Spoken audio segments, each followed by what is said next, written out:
Hello, everyone. Chris Whidden here with you again. It's great to be back this week. So today's video is going to be a little bit different.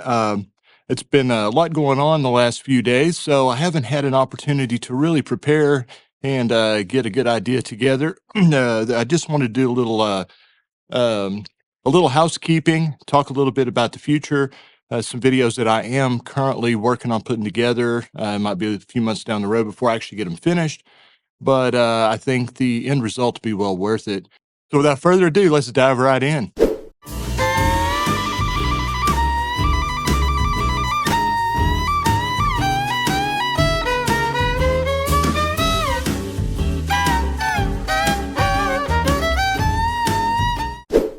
So I am working on doing kind of some kind of mini documentaries, I guess, about some of the people who influenced me as far as musicians go, and in particular fiddle players, and especially fiddle players from Oklahoma that I knew growing up. I do want to do some interviews and put together some more information about my friend, Mr. Byron Berline. He was a great teacher, a great mentor, a great friend, and he's been sorely missed the last few years. But I wanted to take the opportunity to sit down with some bluegrass players and people that knew him well and get some stories and information like that. I'm working on several things like that.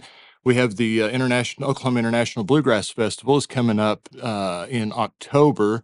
So it'll probably be after the festival before I get it all completely put together, because I do want to sit down with a number of people there at the festival who knew Byron very well and for many, many years, and just get some stories, share a little bit about him as a person and a musician.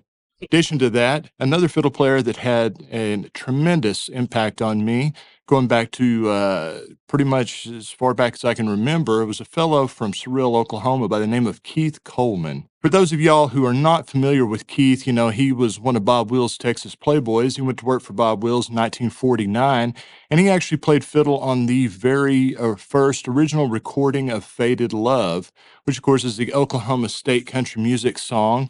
And it's been recorded by so many people. I know Patsy Cline had a huge hit with it. But everybody down through the years just about seems like has recorded it. Elvis even recorded a version of it in around 1970, I believe it was. So it's, that song is a classic. It's been around, like I said, since 1949. I think it would be really interesting to share a little bit of information about Keith. I feel like that he deserves a lot more of the spotlight and a lot more to be said about him than what has been said. Unfortunately, he passed away when I was a very small child, so I didn't get the opportunity to play with him because he passed away quite a few years before I actually began playing.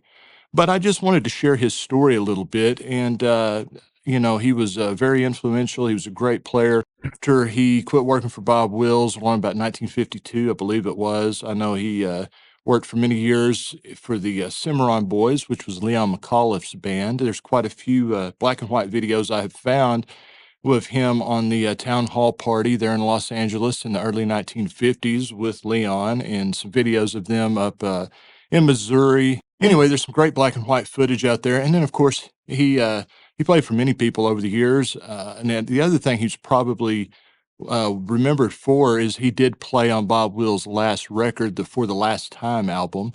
That was recorded in December of '73, as I recall. And Bob was there for the first day of recording, went home that night, and the next morning they woke up. He was realized that he had had a stroke in the night, uh, and basically never spoke again. And he was put into a facility and passed away in May of 1975. But the fiddle work on that album is really great. Like I said, you had Johnny Gimble, you had Keith Coleman, and a number of years ago, when I was sitting down with Johnny Gimble, I told him that I grew up in around Surreal, Oklahoma, and Cement, and that I knew Keith as a child, and he was very complimentary. Gimble actually told me that Keith Coleman was always his favorite fiddle player to work on stage with and do twin fiddles with, and I thought that was really saying a lot, and a high compliment coming from Mr. Gimble. Anyway, like I said, I'm going to work on those two videos and get those put together. And if there's anything else, I'd like to hear from y'all out there. What would you like to hear about? What other information would you like for me to share? Or like I said, if it's something I don't necessarily know, maybe I can get a hold of somebody who does and get a little bit more information for you. But anyhow, I'd like to hear from y'all. Give me all the feedback that you can. And also in today's video, I wanted to share some condolences. A really good friend that I met probably 21, 22 years ago, a steel guitar player by the name of Jim Haystack Novak. Jim passed away this past weekend. Apparently, he was playing with the band. It's slipping my mind now who he was with, but they were out in, I believe it was Cheyenne, Wyoming. From what I gather, he did sound check, and then he passed away between sound check and showtime. So that's a really sad situation, and I really enjoyed Haystack. I first met him when I was with Kevin Fowler. We were doing a lot of shows together with Aaron Watson when Aaron was first taken off. Aaron actually went and picked Haystack up, as I recall, because Haystack was originally from California, and he was residing in Atlanta at the time that he went to work for Aaron. So they went down and helped him move his stuff and moved to Texas. But over the years, he played with a whole lot of people. He played with Coup de Grace after they did their reunion tour, and but I always had a lot of fun with Haystack, and of course, we had a lot of jokes about his name. I called him Short Stack, so he was tall and lanky like myself, and call him short stack or barn door or any number of things, but he always had a smile on his face. He was just a lot of fun, had a very intelligent, witty dry sense of humor, and he was just a lot of fun to be around. So I hadn't got to work with him in a few years. The last time I did see him, we were working a festival together for different artists in Europe. And that was the last time I really got to hang out with him. A few years ago, I was doing a show in the Fort Worth Stockyards, and I guess he was playing down the street because about halfway through the night, I glanced out and realized that he had come into the bar while we were playing. He looked like he was wearing show clothes, but he vanished by the time we went on break. So I figured that he was playing up the road and our breaks just didn't coincide. So I didn't get a chance to talk to him that night. I really wish I had have. Anyhow, please keep Haystack's family and everybody in the music community that was close with him. Please keep them in your prayers, and we sure appreciate that. And he was a real loss to lose Haystack. Anyway, that's really all I have for today. And like I said, please keep the comments coming in. Give me some ideas of some videos and some stuff that y'all would like to hear about.